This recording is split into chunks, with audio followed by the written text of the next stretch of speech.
Continue. I'd like for you to help me thank our league volunteers here this afternoon.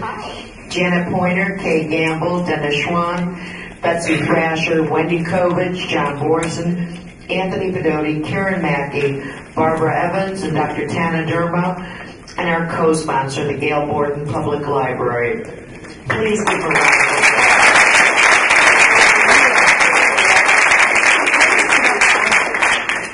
This is the portion of the forum where the candidates will answer your questions. Only written questions will be used. Note cards are available for that purpose, so simply raise your hand to receive one or turn one in. Please be aware that all questions must be directed to all candidates who have drawn numbers to determine the order of speaking. Candidates will have 1.5 minutes to respond to each question. Following this, we will go to closing statements. Again, please hold your applause until we've concluded. With that, let's begin, and as always, Kay will hold up the card for the halfway point. We've determined the order that we'll be going. We will be starting with Mr. Farnham. The first question is regarding taxing. Can the budget deficit be handled by budget cuts only, or do you support increasing any of the state's taxes? If so, which ones? I do not support a tax increase at this time. I believe that we have to do a budget first. You don't give your kids candy or food or the car keys and then say, would you clean your room later? And I don't believe that you throw money at the state of Illinois and then say, where's it going and where's the money going that you've had already. I think we have to clean up the budget first and find out what we have. So I do not support a tax increase. Ms. Munson. I do not support a tax increase and believe that we can start by eliminating waste and abuse in our budget.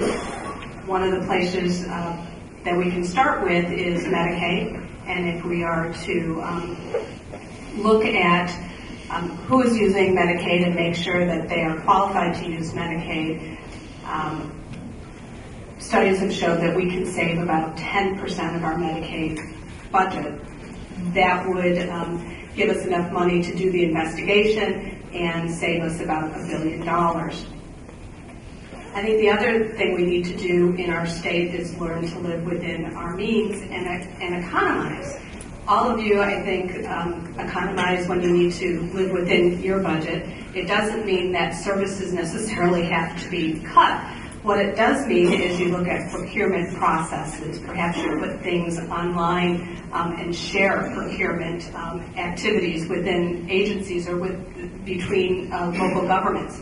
And all of these ways can help us free up additional money so that we can put them into those priority items, the things that we deem to be important to our community. The next question is for Ms. Munson. Funding the pension system. What would you do specifically to address the state's obligation to adequately fund the pension debt while protecting the rights of those individuals who have followed the rules and earned their retirement annuities? I think the first thing we have to do is pay the debt. The state of Illinois recently passed some pension reform. It's a two-tiered system, so it's a different system for new employees. But that didn't tackle the ineptness of our state government to actually pay into the system. They made a decision to borrow and to not pay our pension system, and that has put us into even further debt. We do have to do some modernization of the pension plan, but what we need to do is bring everyone to the table to discuss how we go about doing it. People are living longer, they're working longer, and that wasn't anticipated in our current pension program.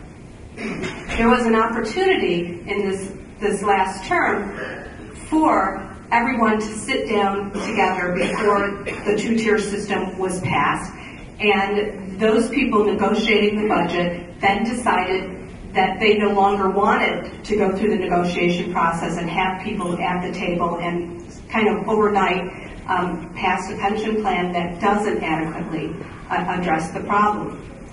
There was a program where we systematically paid into the budget until 2003 when the Blagojevich administration took over, and then they decided not to pay into the pension plan any longer. That was wrong, and that's the source of our problems now.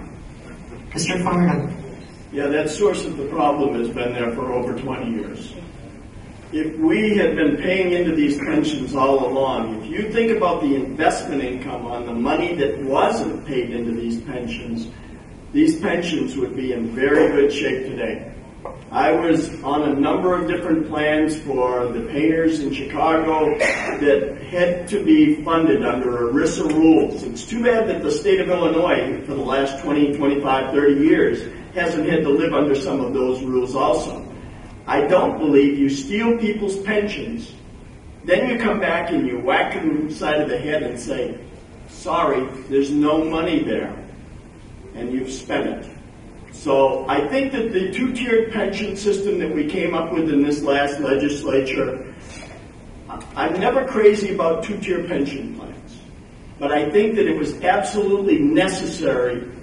Otherwise, the pension plans were going to go bankrupt and they would not be able to pay the ongoing pensions. The next question would be for Mr. Farnham. This is taxing pensions. Currently, public employee retirees do not pay taxes on their pensions. Do you agree with this? Why or why not?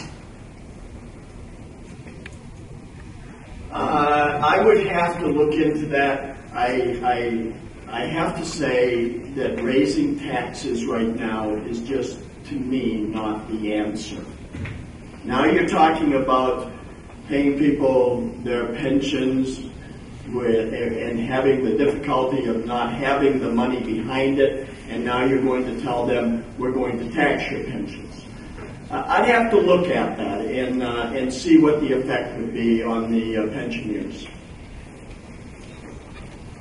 Ms. Munson?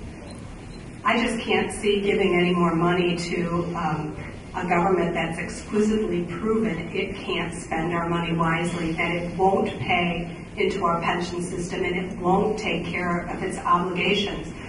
I wouldn't support a tax increase or a new tax of that measure. The next question, we'll start with Ms. Munson. This is in two parts. Campaign finance reform.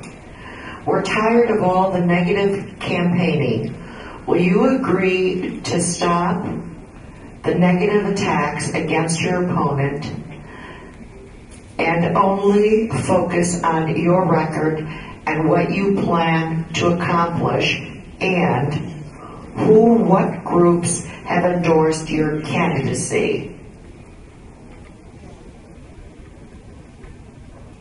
I think it's important that we have the ability to tell the truth about what we're doing and what our opponent is doing in campaign mail, and I agree to do that. I have been endorsed by the Illinois Chamber of Commerce, the National Federation of Independent Businesses, and the Illinois Manufacturing or Tooling and Manufacturing Association, as well as the Chicago Tribune. Mr. Farnham.